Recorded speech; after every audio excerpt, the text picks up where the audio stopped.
Avez-vous déjà vu Arthur Malédiction? Oui, non, oui, et c'est l'un des films les plus nullissimes qui m'ait été donné de voir. Même Prince of Persia, c'est mieux, c'est pour dire. Tu veux peut-être annuler la vidéo? Quel est le concept du format? Des films d'horreur nuls qu'on s'en fout de spoiler pour passer un bon moment? Exactement, et puis percer et faire plein de thunes. Et te rapprocher des abonnés mineurs? Non, alors ça par contre, non, on va laisser ça à...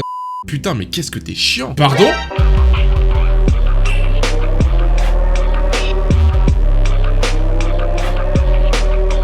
J'ai un problème avec ce film, il est vide. Tellement vite qu'il me blase. T'as qu'à faire la vidéo en mode blasé? Ouais, tu lis dans mes pensées, toi. Je suis toi. Ah ouais. Bon, on commence par où? 8 jeunes en fin de journée d'anniversaire qui matent un film Arthur et les Minimoys. D'ailleurs, quelqu'un se souvient d'Arthur et les Minimoys? Toi? Non. Toi? Non. Toi? Non. Toi? Non. A few moments later. Toi? Toi? Ah non. Non. Mais qui es-tu? Bref, une bande de mioches restées soudées et ayant grandi depuis, qui se retrouvent pour l'anniversaire du grand dadé déguisé en Arthur. Ça va, je fais assez blasé là? Oui, et en plus de ne pas avoir oublié ce film oubliable, il en est fan. Bref, ouverture de cadeau, l'un d'entre eux est une surprise qu'il découvrira le lendemain, après une longue route. Ah oui, et le film il met 48 minutes à démarrer. À démarrer.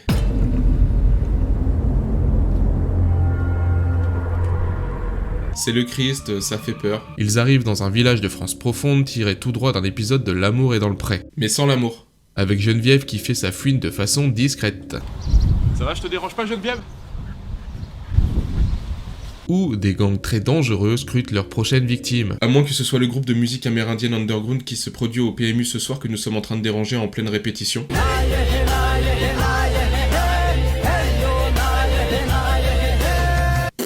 Aucune idée. Le quota racisé de la bande, celui qui permet de dire « je suis pas raciste, j'ai un ami noir ». Check ses frères, mais ces gentils protagonistes très certainement des militaires au vu de leur peinture de guerre, lui répondent dans un dialecte de la langue des signes dont seuls eux ont le secret. La troupe repart mais se perd dans l'itinéraire. Sinon il y a Waze, sur ton portable. C'est gratuit, simple et efficace. Mais non, il s'arrête en plein milieu de la route. Je rappelle que ce sont des jeunes conducteurs qui ne portent pas leur A. Ça commence super bien. Non, ils préfèrent demander leur chemin au mec le plus respectable du village. Animaux empaillés sur sa maison, pieds sanguinolents à la corde à linge. Oh mon dieu! Il portait des sandalettes. Quel manque de goût. Qui sort avec un fusil et un troupeau de chiens. Qu'est-ce que vous foutez là? Oh mon dieu! Ses dents sont si sales. Est-ce que je vous ai déjà parlé de Signal Allen Fresh? Non, et stop, on n'a pas le placement de produit. Oh mais non, j'avais prévu un truc rigolo avec du chocolat sur les dents et tout. Oui, bah en même temps, avec ton nombre d'abos, on peut pas faire grand-chose, hein. Abonnez-vous! Bref, il leur donne gentiment des indications. Allez, les gars, putain! Que fait la police? Non, il y aura aucune vanne. On peut continuer. Ils arrivent. Elle était pas sur les plans celle-là, les gars. Les lieux nécessitent un long moment de marche et...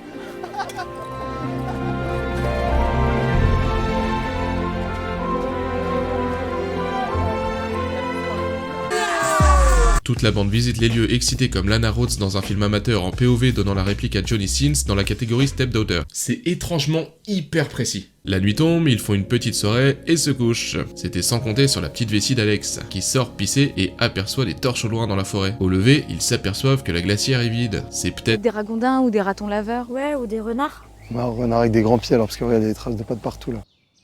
Y'a quoi? S'ensuit une embrouille. Mais y'a pas d'ours! Et chacun part de son côté. Ils ont fait 2 groupes de 1 et puis ils sont morts tous les 2.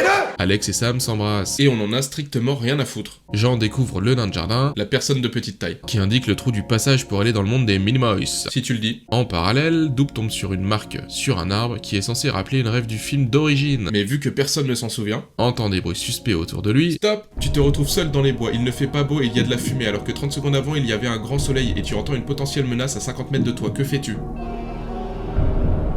Je te le demande, que fais-tu? Il enlève ses lunettes. Oui, c'est très con, d'ailleurs voilà ce qu'il mérite. Au même moment, les deux amis remarquent enfin Momo, un de leurs amis qui les attendait sur place. Pendu quelques mètres au-dessus d'eux, en voulant l'aider...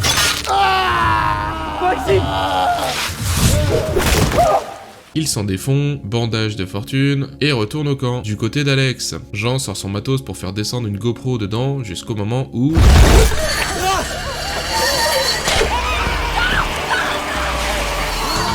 Sauvé par la présence d'esprit d'Alex. Nos deux amis arrivent au camp, pris en charge par Sam, Renata, en crise de panique. Ils décident alors de l'emmener aux voitures pour trouver un hôpital. Ils fabriquent alors un brancard et puis s'en vont. Les filles, vous vous rappelez de la scène entre la mère et Darkos? Toute joyeuse, alors que littéralement 2 minutes avant, elle était en PLS. Est-ce que t'es au courant que tout ton groupe s'est fait attaquer par des choses encore non identifiées? Bah viens. D'accord, c'était juste pour être sûr. Bref, mauvaise nouvelle, la voiture est pas en état de marche.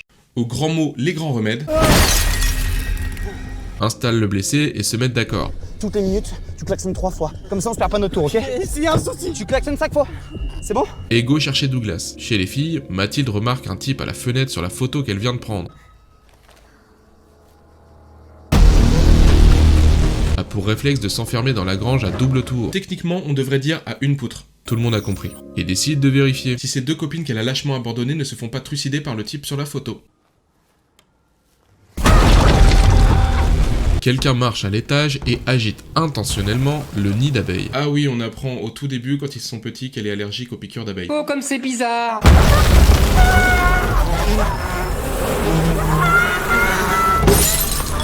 Elle meurt par les piqûres engendrées. Wow, quelle mort très graphique. Art le clown n'a qu'à bien se tenir. Putain, tu m'as fait peur. Ils ont retrouvé Douglas, qui se prend pour Francis Lalanne. Ça, c'est un copain.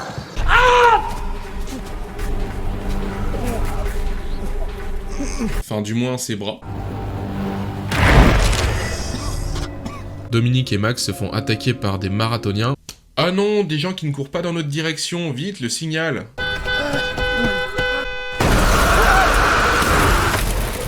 Bref, ces gros lâches ne vont pas aider comme prévu et vont plutôt rejoindre les filles. Logique. Elles au moins, elles peuvent toujours servir. Toujours aussi joyeuses comparé à la situation, mais pas pour longtemps.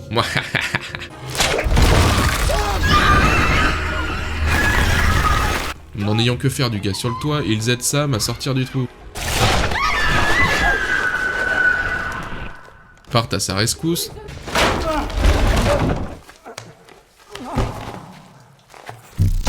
Tombe sur un prénommé Pilou qui était avec Momo de base. Oui, vous savez, le pendu. Et retrouve Sam toute peinturlurée. Sam, est-ce que tu crois que c'est vraiment le moment d'aller au carnaval? Pendant ce temps, Renata se fait attaquer par l'homme invisible. Piou, ce film m'exaspère, j'ai envie de faire quelque chose. Tout le monde reprend connaissance dans une tribu africaine. Non, non, ils sont toujours dans la maison de tournage du film dont personne se souvient. Tu veux rejoindre le monde des Minimoys? Bon, on va la faire courte car c'est nul et je dois aller promener mon chien. Mode Eminem activé. Let's go. Alex va être au cœur du rituel pour aller dans le monde des Minimoys. Les trois compères se détachent surveillés par un type de dos. What? Jean sort de son pactage un pistolet à plomb, Renata fait diversion. Mais en cul, on n'a pas le temps. Sam se fait la malle pour tenter d'appeler les urgences et s'éclaire le visage au lieu du chemin. Jean tire et achève sa cible. Alex se libère, Jean se bat, se débat. Un second groupe débarque et surine Renata. Baston grandiose, Sam a réussi à éclairer devant. Mais un type en cosplay de Malthazar, le grand méchant des Minimoys, m'en souviens plus. La chope, l'étrangle lorsque... La situation se retourne pour tout le monde, et en grande partie grâce au vieux fou du village. Je vous avais dit de pas venir ici. Et voilà qu'après tout ça, la police débarque. Appelée par on ne sait qui, les jeunes sont tous sains et saufs. Sauf Douglas, Mathilde, Max, Dominique, Momo, Pilou, mais à part ça... tout va bien. Bref, conclusion et morale de l'histoire, pourquoi faire quelque chose de vraiment pas utile? Comme par exemple déterrer une vieille licence qui périclitait déjà au 2e épisode et que tout le monde a oublié. Oui, j'arrive.